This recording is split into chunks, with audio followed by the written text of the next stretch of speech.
role, so that's the way it has to happen. But I'm looking forward to him coming out. How about the last couple of days? How do you feel about your quarterback so far?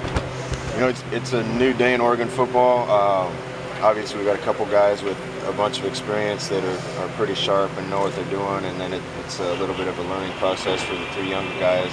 I think all of them have done some really good things. Jeff just said people have opinions off him off kind of a small sample size in games, but he's taken been in hundreds of practices, thousands of reps. What's your comfort level with Jeff, just based on his body of work, in practice, not just games?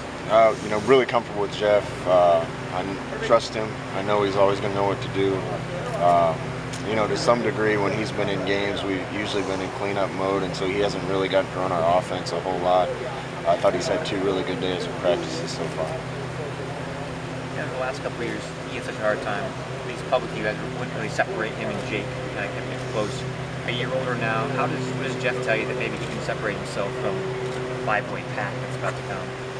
The thing Jeff's doing really well is he's being dynamic. When he's taking off with footballs, he's running with purpose. I think it was really easy for him just to kind of relax a little. Most of his reps were practice reps. And practice reps are different than game reps, so we really want him this spring to treat his practice reps as if they're game reps. Go full speed, take off the ball, be dynamic. He's shown some flashes of doing that really well already. How do you spread the reps around between so many guys? Guys are getting reps every day. We get a lot of reps at practice, so we don't have as much of a problem with that as other people, but the whole thing will start to shake out toward the end of spring, and I think all these guys will be happy with the number of reps. You guys also lost 3 guys along the left side of the line, I guess including Hronis. What's your comfort level with the guys in the mix there now? Well, we're going to have some guys step up there. Every year you lose some key guys, and some guys have to step up and fill the spots. Obviously, it's going to be great having Tyler Johnstone back, because that's where he lived before he got hurt a couple years ago. But spring ball is a great time for people to take hold of the opportunity and show that they can play.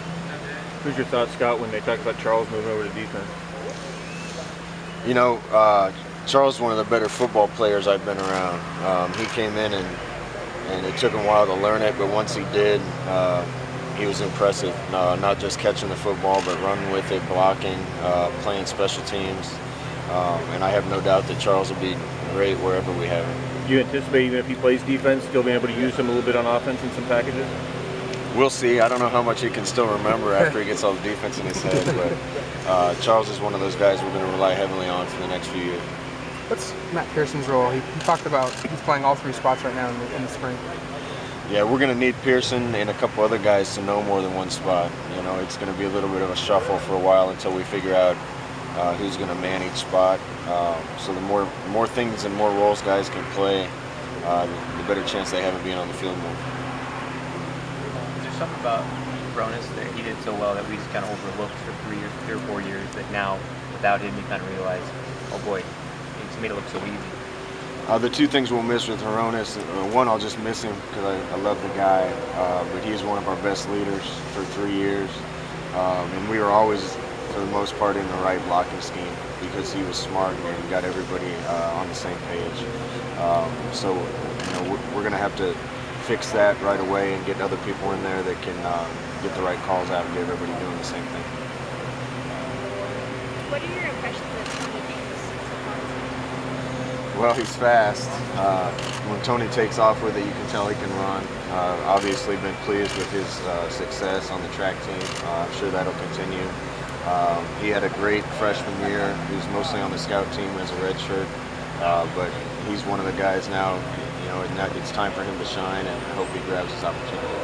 How was Ty Griffin's transition from Georgia Tech? You guys have totally different offenses from Georgia Tech to here. How has he kind of progressed from that offense to this one? Ty Griffin's a great athlete. We'll keep bringing him along so that translates to being a quarterback. He was really raw when he got here, and he's getting better every day. How much do you think like Johnson 2 days on campus? Travis? Yeah. Travis did a great job of coming in here already having a really good idea what he was doing, and that was through hard work that he did before he got to campus. So he's pretty much up to speed with everything we've installed to this point, and we'll try to keep him up to speed. that something where because he signed that early financial aid agreement, you guys get him a playbook and get him up to speed? Yeah, part of it was him signing early financial aid. Part of it was just his work ethic and making sure that he showed up on campus knowing what to do. Thanks, guys. Thanks, guys. Thank you.